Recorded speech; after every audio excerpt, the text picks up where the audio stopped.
Hello दोस्तों, नमस्कार। तो दोस्तों, वर्तमान हालात को देखते हुए आज हमने ग्रोक AI 3 की मदद से एक बहुत ही सेंसिटिव मुद्दा को उठाया है कि आखिर मोदी सरकार में अब तक कितने बड़े हमले हुए हैं। 2014 से लेकर 2025 तक मोदी सरकार में छोटे मोटे हमलों को छोड़कर कितने बड़े हमले हुए हैं, आज हम लोग इस पर बात करेंगे। आप अंत तक बने रहिए, एक एक चीज़ों पर हम लोग गौर करेंगे। आप केवल अंत तक देखेंगे, आपके सामने दूध का दूध और पानी का पानी होगा। देखते हैं हम लोग।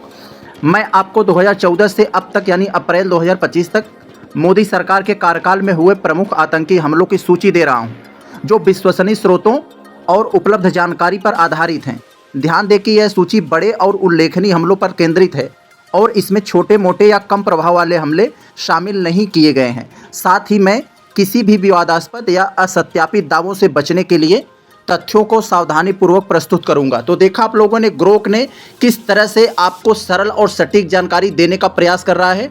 आप लोग अंत तक देखेंगे तो आपके सामने पूरा जो है हम सिनेरियो रख रहे हैं। मोदी सरकार में 2014 से अप्रैल 2025 तक के दौरान हुए प्रमुख आतंकी हमले देखते हैं हम लोग कितने हुए। पहला दिया है बेंगलुरु बम विस्फोट 28 दिसंबर 2014। स्थान क्या है इसका? बेंगलुरु, कर्नाटक के बेंगलुरु में चर्च स्ट्रीट पर एक कम तीव्रता वाला IED विस्फोट हुआ, जिसमें एक महिला की मृत्यु हुई और 3 लोग घायल हो गए। और इस हमले की जिम्मेदारी संदिग्ध रूप से इंडियन मुजाहिदीन से जुड़े आतंकी ने लिया था। इस पर प्रभाव क्या हुआ था? यह हमला शहरी क्षेत्र में सुरक्षा चिंताओं को उजागर करता है। और यहाँ पर जो दूसरा हमला दिया है, जम्मू हमला 20 मार्च 2015। कहाँ हुआ था ये? कठुआ, जम्मू कश्मीर में। इसके बारे में विवरण जो है, आतंकियों ने पुलिस स्टेशन पर हमला किया, जिसमें 3 सुरक्षाकर्मी और 2 आतंकी मारे गए थे। इसकी जिम्मेदारी संदिग्ध रूप से लश्कर-ए-तैयबा ने लिया था। जो प्रभाव पड़ा था इस हमले का, जम्मू क्षेत्र में आतंकी गतिविधियों की निरंतरता को दर्शाता है। मणिपुर हमला 4 जून 2015। क्या है इसमें? स्थान कहाँ हुआ था? मणिपुर के चंदेल में। विवरण क्या दिया गया है इसमें? National socialist council of Nagaland और अन्य उग्रवादी समूहों ने सेना के काफिले पर घात लगाकर हमला किया, जिसमें 18 सैनिक शहीद हुए थे। इसकी जिम्मेदारी कौन लिया था? NSCN के और अन्य उग्रवादी समूह। प्रभाव क्या पड़ा था इस पर, इस हमले पर? पूर्वोत्तर में उग्रवाद के खिलाफ जवाबी कार्रवाई के लिए भारत ने म्यांमार सीमा पर सर्जिकल स्ट्राइक किया था।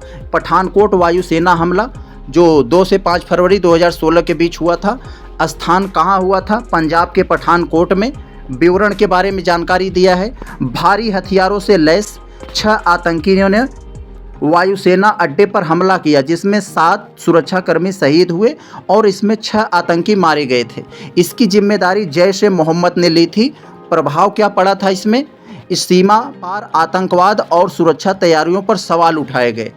उरी हमला 18 दिसंबर 2016। कहाँ हुआ था? जम्मू कश्मीर के उरी में हुआ था।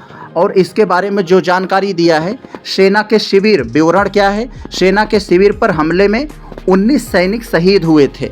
इसकी जिम्मेदारी जैश-ए-मोहम्मद ने ली थी। अगला देखते हैं इसमें प्रभाव क्या पड़ा था इस हमले का। भारत ने जवाब में 29 दिसंबर 2016 को नियंत्रण रेखा पार कर सर्जिकल स्ट्राइक की, जिसमें कई आतंकी ठिकानों को नष्ट किया था। यस, आप लोगों को पता होगा, इस पर एक मूवी भी बनी है। अमरनाथ यात्रा हमला 10 जुलाई 2017। स्थान कहाँ हुआ था? अनंतनाग, जम्मू कश्मीर में।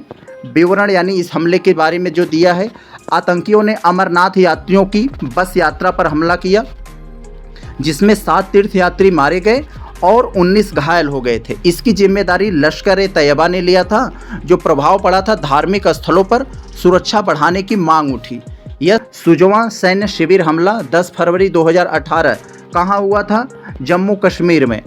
विवरण क्या है यानी हमले के बारे में जो जानकारी दी गई है, आतंकियों ने सेना के शिविर पर हमला किया, जिसमें 6 सैनिक और 1 नागरिक मारे गए। इसकी जिम्मेदारी जैश-ए-मोहम्मद ने ली। प्रभाव जो पड़ा यहाँ पर, जम्मू क्षेत्र में सैन्य ठिकानों पर हमलों की निरंतरता को दर्शाता है। यस, आगे देखते हैं। 8वां इसमें पर दिया है पुलवामा हमला 14 फरवरी 2019। इसके बारे में आप अच्छे से परिचित होंगे। बहुत बड़ा हमला था ये, जो है जम्मू कश्मीर में। कहाँ हुआ था ये? जम्मू कश्मीर के पुलवामा में। विवरण क्या है इसमें? सीआरपीएफ के काफिले पर विस्फोटक से लदे वाहन से आत्मघाती हमला, जिसमें 40 जवान शहीद हुए। इसकी जिम्मेदारी जैश ए मोहम्मद ने ली थी। जो प्रभाव पड़ा था, भारत ने जवाब में 26 फरवरी 2019 को बालाकोट में हवाई हमले किए, जिसमें आतंकी ठिकानों को नष्ट किए। यस, 9वां देखते हैं अभी ताज़ा इसके बारे में है। पहलगाम हमला 22 अप्रैल 2025 कहाँ हुआ था? स्थान बैसरन घाटी पहलगाम में, जम्मू कश्मीर के बैसरन घाटी में हुआ था, पहलगाम में। विवरण क्या है इसमें? पर्यटकों पर क्रूर हमला, जिसमें 26 से 28 लोग मारे गए, जिनमें उत्तर प्रदेश, गुजरात, महाराष्ट्र, कर्नाटक, तमिलनाडु, ओडिशा, नेपाल और यूएई के पर्यटक शामिल थे। आतंकियों ने धर्म पूछकर पुरुषों को निशाना बनाया। यस, जिम्मेदारी इसकी कौन से संगठन ने लिया? लश्कर ए तैयबा का सहयोगी संगठन द रेजिस्टेंस फ्रंट यानी टीआरएफ ने लिया था। प्रभाव इसके बारे में देखते हैं।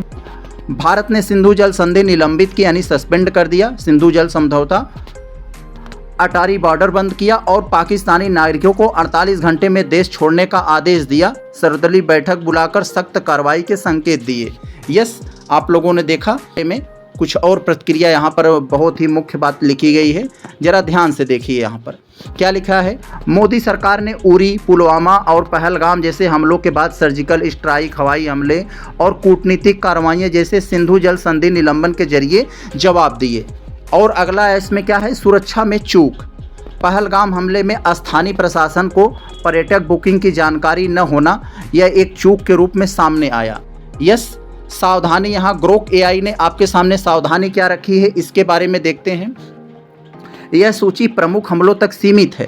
जम्मू कश्मीर और नक्सल क्षेत्रों में छोटे मोटे हमले नियमित रूप से होते रहते हैं, जिन्हें यहाँ शामिल नहीं किया गया है। तो देखा आप लोगों ने, ग्रोक एआई ने कितना सरल, सटीक और निष्पक्ष तरीके से मोदी सरकार में हुए इन 11 सालों में जितने भी प्रमुख हमले थे आपके सामने रखा।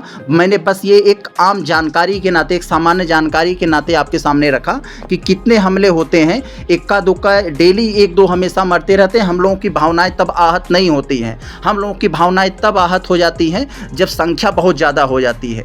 काश यह एक सैनिक भी अगर मरे तो इतना हम आवाज़ उठाएं, तो यह संख्या के बल पर हम लोगों को कभी इतना आंदोलन नहीं करना पड़ेगा। तो चलते हम लोग मिलते हैं किसी नेक्स्ट वीडियो में, तब तक के लिए नमस्कार।